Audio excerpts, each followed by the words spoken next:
Astaghfirullah. Bismillahirrahmanirrahim. Assalamualaikum warahmatullahi wabarakatuh.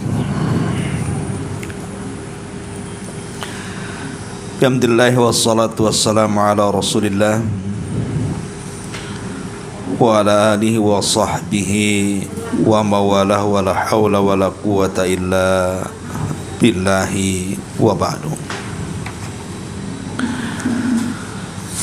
Alhamdulillah, di sore hari ini kita bisa kembali kumpul di Kopi Joni.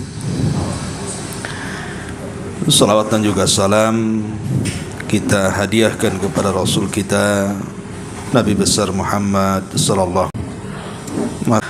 Allah Subhanahu wa taala berfirman, "Wa idza qila lahum ta'alu aba'ana wa la yahtadun." Dan mereka, marilah mengikuti apa yang diturunkan Allah serta mengikuti Rasul. Mereka menjawab, cukuplah untuk kami apa yang kami dapati dari bapak-bapak kami mengerjakannya. Dan apakah mereka akan mengikuti juga nenek moyang mereka, walaupun nenek moyang mereka itu tidak mengetahui apa-apa dan tidak pula mendapatkan petunjuk. Al-Maidah 104. Allah Subhanahu wa taala menghabarkan kepada kita tentang keadaan orang-orang musyrik saat Rasulullah sallallahu alaihi wasallam berkata kepada mereka, marilah mengikuti Al-Quran serta mentauhidkan Allah dan berdoa hanya kepada Allah semata. Mereka orang-orang musyrik Arab menjawab, cukuplah bagi kami kepercayaan nenek moyang yang kami yakini. Maka Al-Quran membantah mereka dengan mengatakan bahwa nenek moyang mereka itu bodoh, tidak mengetahui sesuatu dan tidak mendapat petunjuk pada jalan yang benar. Mayoritas umat Islam kini terjebak dalam taklid buta, serampangan mengikut. Pernah satu kali pengarang mendengar seseorang sedang berceramah. Dia mengatakan, apakah nenek moyang kalian mengetahui bahwa Allah mempunyai tangan? Ia berdalih dengan kebodohan nenek moyangnya untuk mengingkari, padahal Al-Quran telah menegaskan hal tersebut sebagaimana firman-Nya tentang kisah penciptaan Adam. Ma mana'aka an tasjuda lima khalaqtu biyadayya. Apakah yang menghalangimu sujud kepada yang telah kuciptakan dengan kedua tanganku? Shad 75. Tetapi tidaklah berbahaya, yaitu taklid, ikut-ikutan orang kafir, pakaian penemu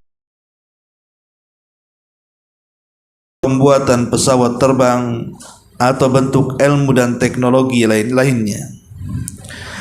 Banyak sekali orang, jika engkau mengatakan kepadanya Allah berfirman, Rasul bersabda, maka mereka berucap, Syekh saya berkata seperti ini, guru saya berkata seperti itu. Apakah mereka tidak mendengar firman Allah Azza wa Jalla, ya ayyuhalladzina amanu la tuqaddimu baina yadayillahi wa rasulih.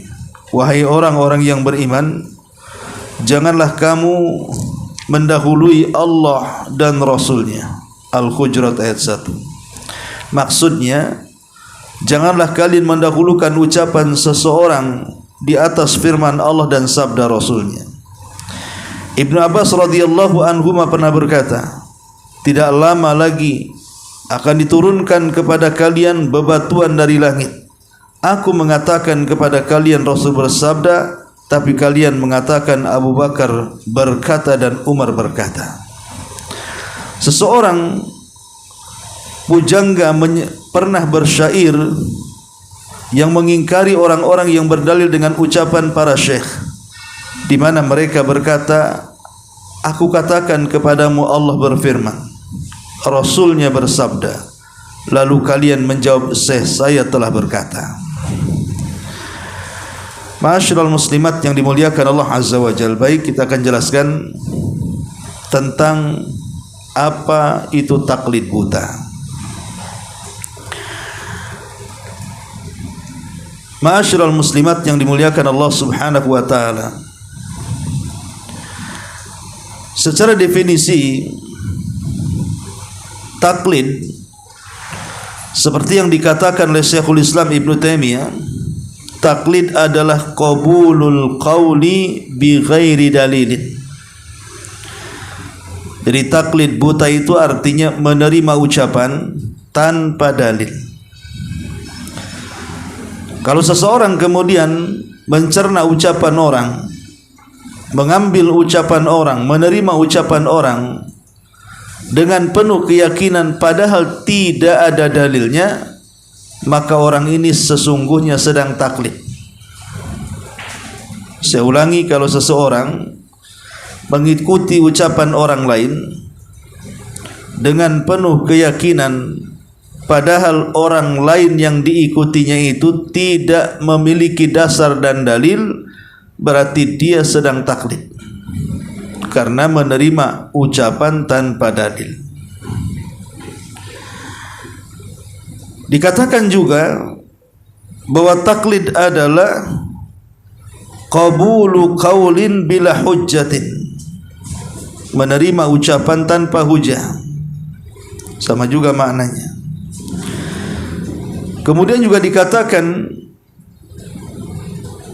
taklid adalah ibaratun an ittiba'il insani ghairahu fima yaqulu aw yaf'al mu'taqidan lil haqiqati fihi min ghairi nadharin wa ta'ammulin fid dalil. Jadi taklid adalah sebuah ibarat di mana manusia mengikuti orang lain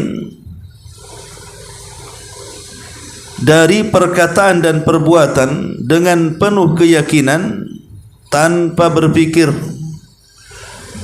apakah orang yang diikuti ucapan dan perbuatannya itu memiliki dalil yang kuat. Intinya, ketika para ulama menjelaskan tentang istilah daripada apa itu taklid buta, semua hampir mirip definisinya, di mana seseorang mengikuti orang lain dan orang yang diikutinya tidak memiliki dasar, baik dalam ucapan atau perbuatan yang dilakukannya. Maka orang yang mengikuti orang seperti itu disebut taklid. Bahasa kita ikut-ikutan ataupun taklid buta serampangan. Tetapi sebenarnya taklid sendiri itu terbagi menjadi dua. Ada yang disebut dengan at-taklid madhmum, taklid yang tercela.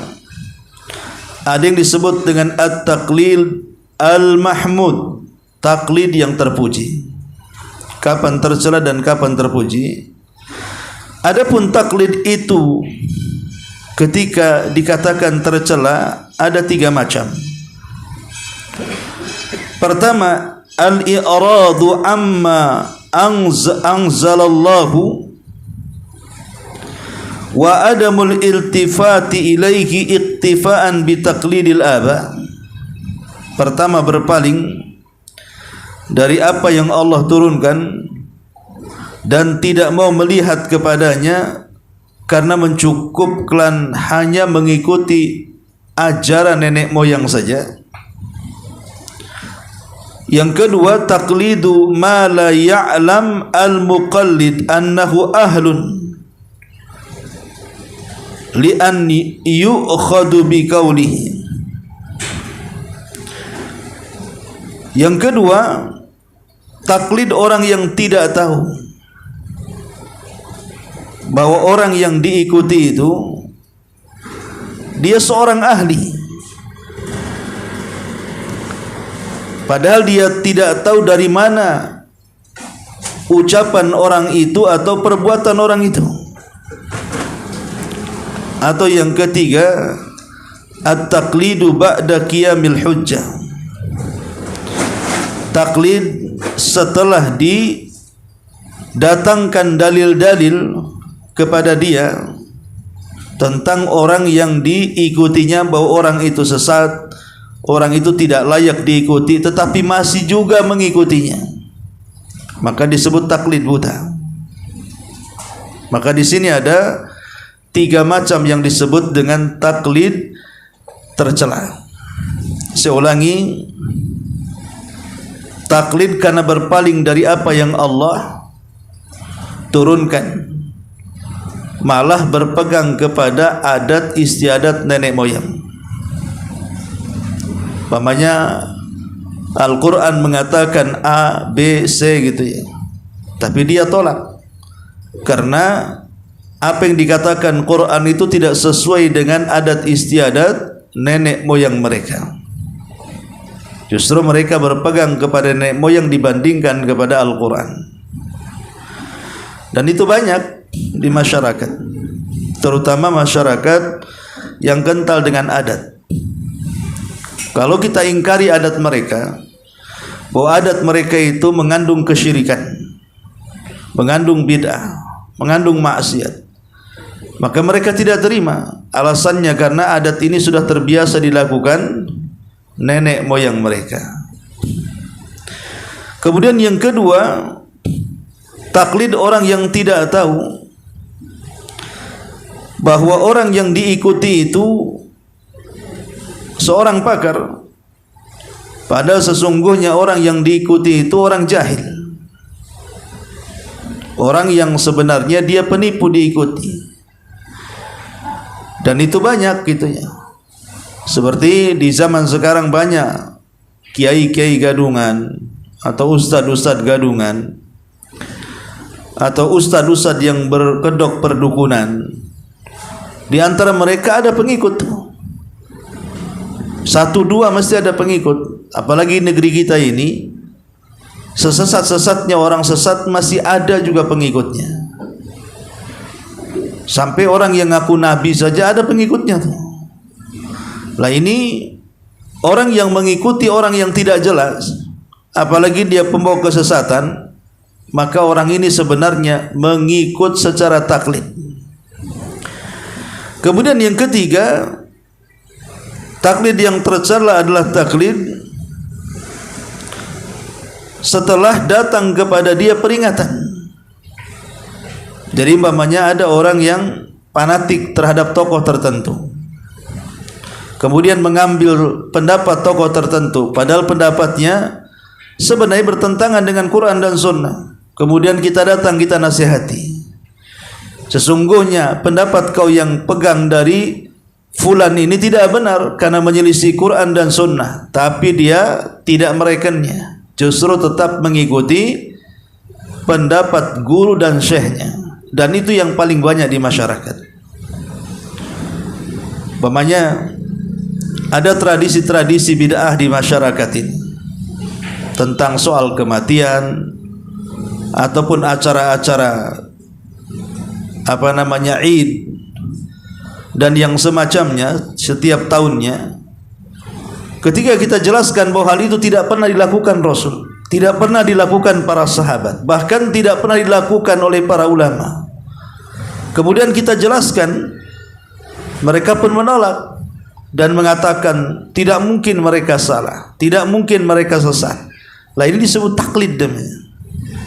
Disebut taklid, padahal kita sudah menjelaskan keterangannya, dalil-dalilnya, tapi mereka tidak mau mendengar. Berarti mereka sedang terjerumus kepada taklid. Ini disebut taklid yang tercela. Adapun pembagian yang kedua, taklid yang terpuji, wa huwa taqlidul ammatil ulama alladzina hum ahlun lil futya inda nuzulin nazilati wa amalahum bi futyahum wa huwa taqlidun masyru'un mujma'un ala masyru'iyyatihi. taklid yang terpuji adalah taklid secara umum, orang-orang yang mereka mengikuti para ulama yang memang ulama itu ahli dalam berfatwa, apalagi fatwa-fatwa yang bersifat kontemporer. Maka kalau seandainya kita mengikuti apa yang difatwakannya kemudian kita amalkan, maka taklid seperti ini disebut taklid masyru', taklid yang disyariatkan, taklid yang dibolehkan bahkan dipuji. Jadi taklid yang terpuji yang kedua ini adalah kita ini mengikuti fatwa ulama. Contoh umpamanya ini, ada perkara-perkara di zaman Nabi itu tidak pernah terjadi, baru terjadi hari ini, sehingga memerlukan hukum bersegera. Contoh umpamanya bayi tabung, semana hukumnya? Di zaman Nabi tidak ada. Akhirnya kemudian para ulama pun mereka berusaha beristihad mengeluarkan fatwa tentang hukumnya. Atau di zaman Nabi SAW tidak terjadi sebuah peristiwa kecuali peristiwa itu baru terjadi hari ini. Macam mana kemudian hukumnya? Seperti umpamanya dalam dunia kesehatan. Di zaman Nabi SAW kan tidak ada operasi seperti yang kita lakukan hari ini, seperti masalah organ, penggantian organ dan begitu seterusnya dari badan orang lain. Di zaman Nabi tidak pernah terjadi. Kemudian di zaman sekarang kan ada yang seperti itu. Bagaimana hukumnya? Akhirnya dibahas oleh para ulama. Ulama pun berijtihad, kemudian mengeluarkan hukum, entah hukumnya boleh atau hukumnya tidak boleh. Intinya bahwa ulama berijtihad, maka kita mengikuti ijtihadnya. Lah secara istilah kita ini taklid karena mengikuti ucapan dia. Tapi karena dia berfatwa dan dia ahli dalam berfatwa dengan ilmu yang ia miliki, maka taklid seperti ini terpuji. Karena kita tidak bisa memutuskan kecuali mereka para ulama yang memang sudah memiliki pengetahuan luas dalam agama, kemudian menyimpulkan sebuah kesimpulan tentang hukum yang terjadi dalam hukum kontemporer itu, yang tidak terjadi di zaman Nabi SAW. Lah ini taklid yang terpuji. Ini pembagian taklid. Kemudian sebab terjadinya taklid ini, apa sebabnya? Pertama, sebab taklid itu maksudnya taklid yang tercela ya, bukan taklid yang terpuji. Sebab terjadinya taklid yang tercela adalah tarbiyatul abna ala tabaiyati li ghairihi fi kulli syai'in wa adami musyarakatihim fi ibda'ir ra'yi aw istisyaratihim. Pendidikan anak di mana orang tua memang mendidik taklid kepada anak-anaknya dalam segala hal, sehingga akhirnya anak ini mengikuti cara dan gaya orang tua. Umpamanya orang tua ini sudah biasa melakukan ritual-ritual tertentu atau ibadah-ibadah yang sebenarnya bukan ibadah, tapi diada-adakan dalam agama. Nah, setiap dia melakukan itu melibatkan anak-anaknya dalam acara-acara tersebut, sehingga akhirnya di pikiran anaknya ini kemudian mengakar dan mengurat bahwa itu bagian daripada agama, sehingga ketika orang tuanya tiada, dilanjutkanlah tradisi itu oleh anaknya tanpa mengetahui apakah ada dalilnya atau tidak. Lah ini kan melahirkan taklid karena kesalahan pendidikan orang tua. Ini yang pertama. Yang kedua, fuqdanus thiqati bin nafsi. Tidak ada kepercayaan dalam diri, tidak teguh dalam memegang sebuah pendapat, akhirnya tergoyahkan, kemudian cenderung mengambil pendapat orang walaupun pendapat orang itu tidak ada hujahnya. Kemudian yang ketiga, al-jahlu, kejahilan. Biasanya umumnya orang taklid, apalagi sampai ke taklid buta, mengikuti orang tanpa dalil, itu kebanyakan karena mereka jahil. Kalau orang alim tidak mungkin taklid. Hanya orang jahillah yang taklid, mudah ditipu, mudah dikelabui. Kemudian yang keempat, al-ghulu fil askhas, melampaui batas di dalam mengikuti seseorang, atau dengan kata lain terlampau fanatik kepada figur tertentu. Saya hanya ikut ustadz ini, saya tidak mungkin mengikuti ustadz yang ini, yang ini, yang ini. Saya hanya mengikuti alim ini, yang lain lewat. Saya hanya mengikuti alim ini saja. Kenapa? Pokoknya saya ingin ikut ini saja. Nah, ini gulu dalam mengikuti seseorang, dan itu sebab terjadinya taklid. Dan ini yang banyak. Kemudian yang kelima, ittiba'ul hawa wasyubhat, mengikuti hawa nafsu dan mengikuti syubhat. Ini juga bagian daripada sebab terjadinya taklid. Kemudian yang keenam, ta'zimu ma kana alaihi abah, mengagungkan tradisi nenek moyang. Terlampau mengagungkan tradisi nenek moyang, bapak-bapak ataupun moyang-moyang, maka ini jelas sebab terjadinya taklid. Dan yang terakhir, taklid buta dan tidak mencari dalil. Apa kata orang diterima tanpa melihat apakah ini benar atau salah. Inilah 7 perkara kenapa kemudian terjadi taklid. Lalu kenapa taklid buta ini sangat tercela? Apa dampaknya? Pertama, tafarruq wal mailu an sabilillah. Taklid ini menjadikan seseorang berpaling dari jalan Allah, dari jalan yang lurus. Dengan adanya taklid itu akhirnya orang ini tidak berjalan pada jalannya. Kenapa demikian? Karena orang taklid ini mengikuti orang tanpa dalil, mengikuti orang yang ucapan orang itu tidak bisa dijadikan hujah.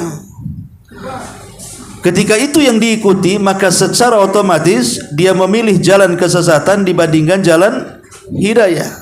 Maka bahaya taklid ini adalah memalingkan kita dari jalan Allah Subhanahu wa taala yang sebenarnya. Yang kedua, al-khidlan. Taklid ini mengakibatkan kehinaan dan menghilangkan kejayaan, seperti orang-orang yang bertaklid kepada orang-orang kafir. Yang dikatakan pengarang dalam kitab ini seperti taklid kepada orang-orang barat, orang-orang Yahudi dan Nasrani, entah dari segi penampilan, mode pakaian, cara berpenampilan, dan begitu seterusnya. Walaupun sebenarnya ada sisi-sisi positif, kita itu mengikuti mereka. Maksudnya boleh mengikuti orang-orang kafir, tetapi dalam rangka hal-hal yang membawa manfaat. Seperti orang kafir buat pesawat, kita buat.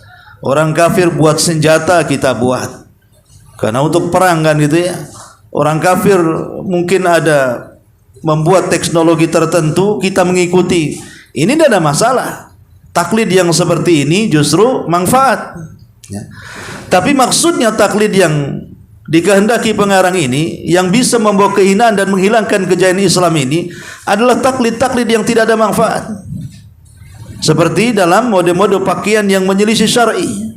Pakaian buka-bukaan, nampak aurat diikuti. Kemudian mencoret-coret badan dengan tato-tato diikuti. Ataupun mungkin gaya-gaya kekinian yang merusak generasi anak muda Islam akhirnya diikuti. Mulai dari penampilan rambut, kuku, sampai pakaian. Lah inilah taklid yang bisa menghinakan. Sebab kalau seandainya seseorang kemudian memilih mengikuti gaya mereka dan meninggalkan syariat Islam, secara otomatis maka dia telah meruntuhkan kejayaan Islam dan telah masuk dalam kekubangan kehinaan. Itulah yang dikatakan oleh Umar bin Khattab radhiyallahu anhu, bahwa kejayaan Islam itu ada dalam penyelisihan orang kafir. Kejayaan itu ada dalam penyelisihan orang kafir. Maknanya kehinaan itu ada pada tasyabbuh dengan orang-orang kafir. Ini yang kedua. Yang ketiga, at-tala'ub bainal ittiba'i wal matbu'in. Sesungguhnya taklid ini adalah at-tala'ub, main-main. Baik orang yang diikuti atau orang yang mengikuti itu sedang main-main sebenarnya. Tidak ada keseriusan. Ini permainan saja. Apa yang dianggap serius coba? Orang yang diikuti, mereka diikuti tanpa hujah. Orang yang mengikuti, mereka taklid buta tanpa melihat apakah orang itu layak dijadikan hujah. Jadi sebenarnya dua-duanya sedang main-main. Orang yang mengikut dan yang diikuti sama-sama jahil. Jadi apa yang dianggap serius di sini? Bahkan kelak pada hari kiamat akan terjadi at-tabar wal khusran. Yang keempat, at-tabar wal khusran, di mana orang-orang yang diikuti akan berlepas diri. Ittabarra alladzina tubi'u minal ladzina tabau. Ingatlah ketika orang yang diikuti melepaskan diri kepada orang yang mengikuti, karena mereka salah mencari ikutan. Itulah bahaya taklid. Kemudian yang kelima, al-adzabul muhin. Akan terjadi azab yang menghinakan kelak pada hari kiamat, seperti Allah mengatakan dalam surah Shad ayat 55. Kemudian juga yang keenam, at-takhasum pada hari kiamat. Dan yang ketujuh, at-taqlid yu'mi an idrakil haqa'iq. Dan ini bahaya. Orang taklid itu biasanya dibutakan untuk mengenal kebenaran. Mereka tidak mau berusaha untuk mencari dalil. Kalau apa yang dikatakan kiainya, gurunya, tuan gurunya, ya sudah, mereka enggak peduli. Mereka tidak mau mencari apakah perkataannya benar atau tidak, maka mereka tertutup akalnya untuk itu. Dan yang terakhir, al-muqallid yaqbalul kalam bi ghairi hujjah, sawa'un kana khairan aw syarran. Umumnya orang taklid tidak bisa menyaring perkataan. Apakah yang dikatakan gurunya hak atau batil, maka akan diterimanya saja. Dan ini bahaya. Ya, kita kan mencari kebenaran, bukan mencari kebatilan. Tapi muqallid ini dia tidak bisa membedakan mana hak, mana batil, mana baik, mana tidak. Pokoknya apa yang dikatakan gurunya, tokohnya, ditelan saja. Dan ini membahayakan. Sebab kalau seandainya fatwanya salah kemudian dia ikuti, dipastikan dia dijerumuskan ke neraka. Tapi kalau perkataannya benar, ya boleh jadi mungkin dibawa ke sorga. Tapi karena dia taklid tidak bisa membedakan, maka bagi dia sama saja, mau batil mau hak, disangkanya jalan ke sorga. Ini bahaya orang yang taklid yang seperti ini. Makanya di sini pengarang membuat bab tentang bahayanya taklid buta ini. Ma'asyiral muslimat yang dimuliakan Allah Azza wa Jalla. Adapun perkataan para ulama tentang masalah taklid, Abdullah ibn Mas'ud, Fudail ibn Iyad rahimahullahu ta'ala mengatakan, ittabi tariqal huda wala yadur killatus salikin wa iyyaka wa turuqal dalalati wala taghtar bi kathratil halikin. Ikutilah jalan petunjuk dan jangan memadaratkan kamu karena sedikit orang-orang yang melaluinya. Hati-hati kalian dari jalan kesesatan dan jangan tertipu dengan banyaknya orang-orang yang binasa karenanya. Kata Fudail ibn Iyad, perkataan yang bagus sekali, ikutilah jalan petunjuk walaupun mungkin pengikutnya tak banyak. Karena kebenaran itu bukan identik dengan banyaknya pengikut atau tidak. Buktinya Nabi SAW pernah melihat dalam mimpinya ada seorang nabi yang pengikutnya 1, 2, 3, bahkan ada seorang nabi tanpa pengikut. Apakah kita katakan nabi ini gagal di dalam mendakwahkan? Kita katakan mustahil seorang nabi gagal dalam berdakwah. Karena definisi berhasil atau gagal dalam berdakwah itu bukan banyak dan tidaknya pengikut, tetapi sudahkah disampaikan kebenaran atau tidak. Orang yang dalam berdakwah sudah menyampaikan kebenaran walaupun tidak ada pengikutnya, maka dia sudah sukses dalam berdakwah. Kenapa? Karena sudah menyampaikan kebenaran. Soal orang itu mengikut atau tidak itu urusan taufik dari Allah. Karena hidayah manusia bukan di tangan kita. Tapi seseorang itu menjadi gagal dalam berdakwah ketika dia tidak berani menyampaikan kebenaran. Dia tutup-tutupi kebenaran itu, maka dia telah gagal dalam berdakwah. Makanya di sini kata Fudail ibn Iyad mengatakan, jangan ikutilah jalan petunjuk walaupun yang mengikutinya sedikit. Tetapi hati-hati dari jalan kesesatan walaupun yang mengikutinya banyak. Karena hujah di masyarakat itu kebanyakan bukan kekuatan itu berdasarkan dalil, tapi kekuatan itu berdasarkan pengikut. Sehingga ada istilah mereka, tidak mungkin sesat, toh pengikutnya juga banyak. Nggak mungkin lah kalau memang sesat, kenapa banyak yang mengikuti? Atau kemudian dibalik istilahnya, kalau memang dia benar, kenapa pengikutnya sedikit? Lah kalimat ini bukan barometer menentukan hak dan batil, tidak. Tapi yang menentukan hak batil itu adalah kebenaran yang disampaikan. Mir rabbik, kebenaran itu datang dari Rabbmu, bukan datang dari banyaknya manusia. Justru Al-Quran banyak mencela soal banyaknya manusia. Seperti Allah mengatakan, walakinna aktsarahum la ya'lamun, kebanyakan manusia tidak tahu. Tidak bersyukur. Itu Quran mengatakan seperti itu. Dan Al-Quran juga memuji sedikit, wa qalilum min ibadiyasy syakur, sedikit sekali orang-orang yang bersyukur. Tetapi para ulama mengatakan bukan berarti ketika Allah mencela banyak dalam Quran dan memuji sedikit barometer kebenaran itu kalau sedikit pengikut, kalau banyak pengikut tidak benar, bukan. Ya. Bukan masalah itu. Kembali kepada awal bahwa kebenaran itu hanyalah datang dari Allah. Mau sedikit pengikutnya, mau banyak pengikutnya, maka kebenaran itu tetap datang dari Allah Subhanahu wa ta'ala, bukan dari jumlah para pengikut. Ini ucapan Fudail bin Iyad mengisyaratkan tentang apa? Tentang bahaya taklid. Jangan asal ikut-ikutan hanya karena banyak pengikutnya, gitu. Dan jangan pula mencela seseorang hanya karena sedikit pengikutnya. Karena orang-orang yang disebut ghuraba, asing di akhir zaman, adalah mereka sedikit, kata Nabi. Kemudian perkataan selain dari Fudail ibn Iyad, Imam Al-Ghazali rahimahullahu ta'ala mengatakan, i'lam anna man arafal haq birrijali har fi matahati dhalalati fa'rifil haq ta'rif ahlahu in kunta salika tariqal haq.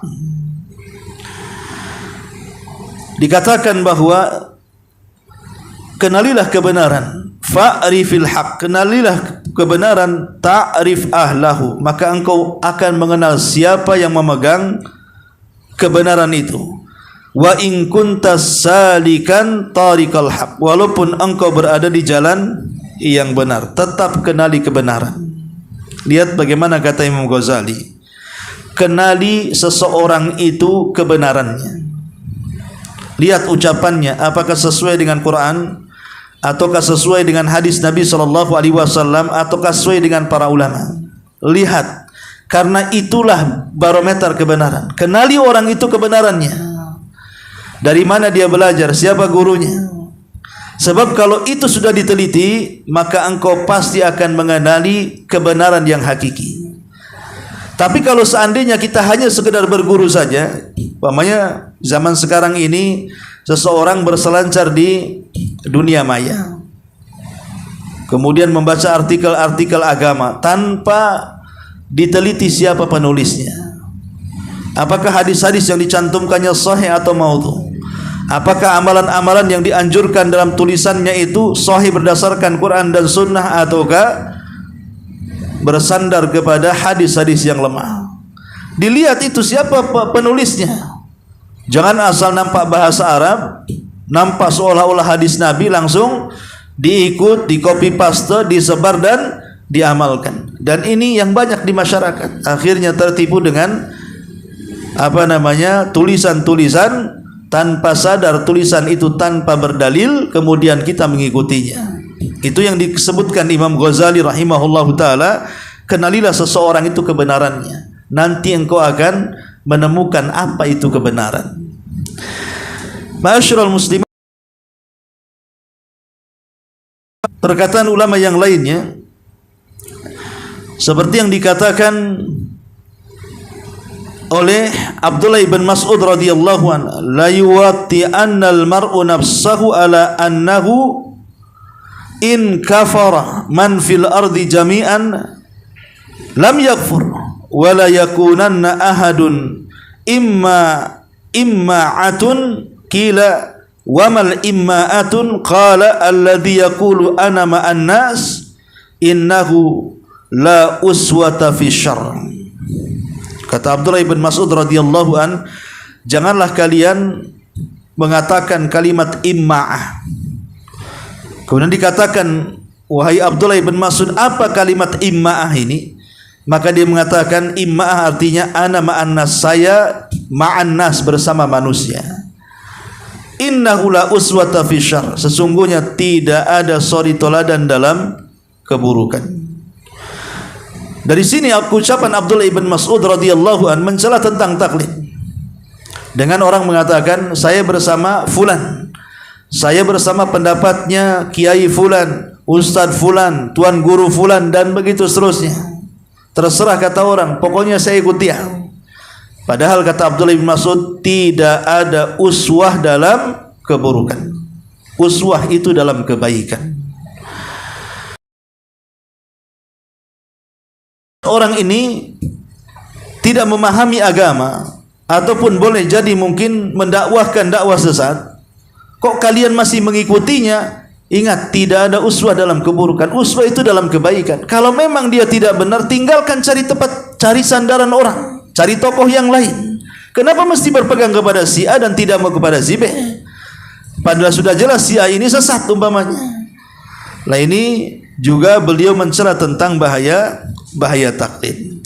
Adapun dalam Al-Quran dan Sunnah sudah jelas, diantaranya di sini pengarang mengatakan, wa idza qila lahum ta'alu ila ma anzalallah wa ila ar-rasuli qalu hasbuna ma wajadna alaihi aba'ana walau kana aba'uhum la ya'lamuna syai'a wa la yahtadun.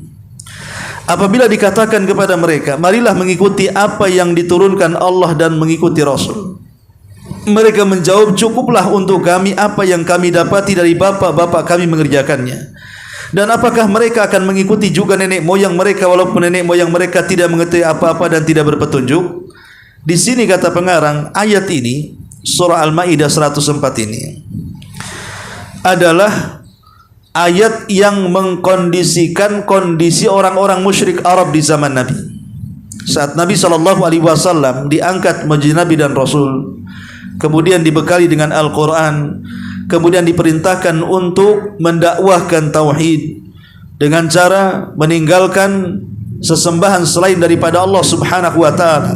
Tidak boleh berdoa kecuali kepada Allah, tidak boleh bernazar kecuali kepada Allah, tidak boleh istighatsah, isti'anah, menyembelih dan yang semacamnya kecuali kepada Allah. Mulailah Rasul berdakwah kepada orang-orang musyrik Arab bahwa apa yang kalian lakukan salah. Sesembahan yang kalian sembah, Lata, Uzza, Manat, Qubal, Saif, Na'ilah dan sembahan yang lain itu tidak betul, itu kebatilan. Dan ajaran nenek moyang kalian itu tidak benar, karena ajaran nenek moyang kalian itu di atas kesyirikan. Tapi apa jawaban mereka?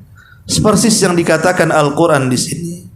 Apabila dikatakan kepada mereka, kemarilah kepada apa yang Allah turunkan dan kepada apa yang dibawa Rasul, mereka mengatakan, oh tidak, cukup kami berpegang kepada agama nenek moyang kami saja. Ini yang terjadi di masyarakat. Bahkan pernah seseorang bercerita, dia pulang kampung, Setelah dia hijrah di kota Batam, dia pulang kampung. Akhirnya dia menegur salah satu bibinya ketika melakukan wudunya salah. Ya. Jadi dibenarkan bahwa wudunya itu seperti ini yang diajarkan Nabi SAW. Apa kata dia? Sejak dulu bapak-bapak kita ya wudunya seperti ini. Nah ini kan taklid namanya. Kenapa dia berpegang teguh dengan tradisi? Apa salahnya kemudian mendengar nasihat yang baru? Boleh jadi yang baru ini benar, karena berdasarkan dalil. Karena kebanyakan di masyarakat ini terkadang ada beberapa ibadah yang dilakukan tapi sebenarnya tidak ada dalilnya, hanya tradisi dan kebiasaan saja. Ketika ditegur dikatakan ini sudah tradisi nenek moyang. Contoh pamannya kalau di kota-kota mungkin sudah tidak ada, tapi di desa-desa seperti orang hamil yang sudah 7 bulan, ya kan? Mereka ada tradisi itu. Tradisi dimandikan dengan berbagai macam bunga. Apa istilahnya itu? Biar mungkin itulah. Kalau dulu zaman saya masih kecil di Jawa Barat itu masih ada atau tidak? Itu biasanya dimandikan di hadapan umum. Ya memang gimana ya, buka aurat juga gitu ya. Kadang hanya pakai jari saja, kemudian dimandikan bunga, kemudian suruh nginjak telur. Kan sayang telur, harusnya digoreng diinjak ya. Kemudian nanti bawa semacam kendi isinya uang, isinya beras, kemudian dilempar. Nanti itu rebutan uang. Nanti pulang itu dia harus duduk di situ, ada janur kuning, macam-macam lah. Itu semua ada falsafatnya. Wallahualam, saya tidak paham ya. Tapi sebenarnya setelah saya tanya-tanya itu tidak ada dalam Islam, tidak ada. Itu tradisi Hindu. Itu tradisi orang-orang Hindu yang dulu. Karena mau tidak mau kita tahu Islam yang masuk ke Indonesia ini kan belakangan. Bagaimanapun ajaran yang masuk ke Islam itu ya kita tidak meragukan bahwa Hindu Buddha itu lebih dahulu masuk ke Indonesia, baru Islam itu belakangan, kan begitu. Sehingga ketika kemudian agama mereka lebih dulu menguasai, kemudian datang hidayah, ada sebagian orang yang mungkin belum menguasai hidayah sepenuhnya, akhirnya mencampurkan antara ajaran mereka dengan ajaran Islam, sehingga banyak tradisi mereka masih melekat dalam Islam. Dan kalau kita kemudian jelaskan kepada mereka, ada sebagian kaum muslimin yang marah dan mengatakan ini tradisi, apa-apaan kalian larang. Seperti namanya tradisi petik laut yang ada di sekitar pantai selatan. Kalau yang mengerjakannya orang yang beragama Hindu, ya lakum dinukum waliyadin lah, kita tidak urus mereka kan. Tapi yang mengerjakan orang yang berpeci, KTP-nya muslim, mereka juga yang nyembelih binatang, kemudian melemparkan kepala kerbau ke tengah lautan, kemudian habis itu ada doa-doa tertentu. Ini kesyirikan gitu ya. Apalagi yakin dengan cerita-cerita rakyat, Nyi Roro Kidul, Nyi Roro Ngetan, Ngulon atau apa istilahnya. Ini kan sesuatu yang gak jelas. Kalau sekali lagi, kalau yang melakukannya non muslim, kita tidak mungkin bicara. Silahkan, lakum dinukum waliyadin. Saya punya keyakinan, Anda punya keyakinan, kita tidak mungkin memaksa la ikraha fiddin. Tapi kalau yang melakukan orang Islam, kita sesama orang Islam, ya kita jelaskan ini bukan bagian daripada Islam. Tapi kalau seandainya kita beritahu mereka bahwa ini bukan bagian daripada Islam, ini kesyirikan, meyakini ada penguasa di pantai laut selatan, seolah-olah ada Allah bersyirikat dengan ratu laut selatan dan begitu seterusnya. Ini kan kalau kita jelaskan detail, sebagian orang awam nggak terima. Alasannya ini sudah tradisi tiap tahun, sudah tradisi tiap tahun dan begitu seterusnya. Atau sekarang ini kan di akhir Dzulhijjah mau masuk bulan Muharram. Ada sebagian orang meyakini Muharram ini bulan keramat. Orang-orang dulu biasanya kalau bulan Muharram itu mereka merendam keris, ya, keris-keris pusan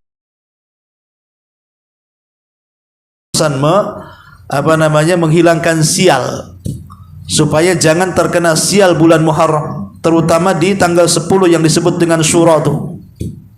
Maka mereka akan melakukan ritual tertentu, terutama orang-orang tua di desa. Kalau kita jelaskan ini sebuah khurafat umpamanya kan, Mereka enggak terima dan mengatakan ini sudah tradisi budaya tahun temurun dan seperti itu.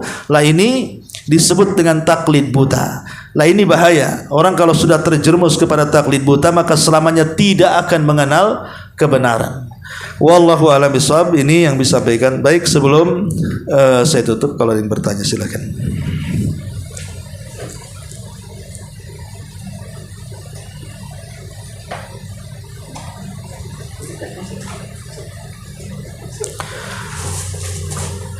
Sudah? Enggak ada? Subhanallah bihamdika asyhadu an la ilaha illa anta astaghfiruka wa